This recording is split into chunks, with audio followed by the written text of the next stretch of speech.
Айтайық өкпе рагы әдетте 4-ші сатыда анықталады. Сол кезде ол емделмейтін болып қалады. Көпшілігінде өкпе рагын емдеу нәтижесі өте нашар болады. Сондықтан өкпе рагын ерте сатыларында анықтауымыз керек. Көп жағдайда өкпе рагы бірінші және екінші сатыларында симптомсыз болады.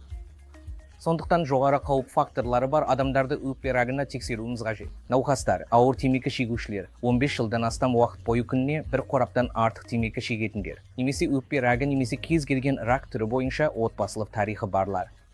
Бұл науқастар өкпе рагына тексеруден өтуі керек. Сонда біз өкпе рагын ерте сатыларында анықтап емделетін және өмір сүру ұзақтығын арттыратын ем ұсына аламыз.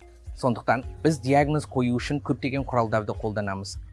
Әдетте скрининг құралы төмен дозалы кіт болып табылады. Бұл өкпе рагына скрининг жасау үшін ең жиі қолданылатын құрал.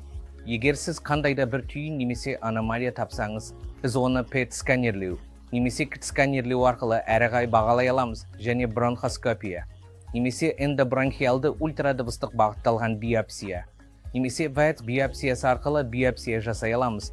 Осылайша біз өкпе рагын бірінші және екінші сатыларында анықтап емделетін ем ұсына аламыз. Бұл 5 жылдық өмір сүру ұзақтығын 70-80-дан астамға арттырады.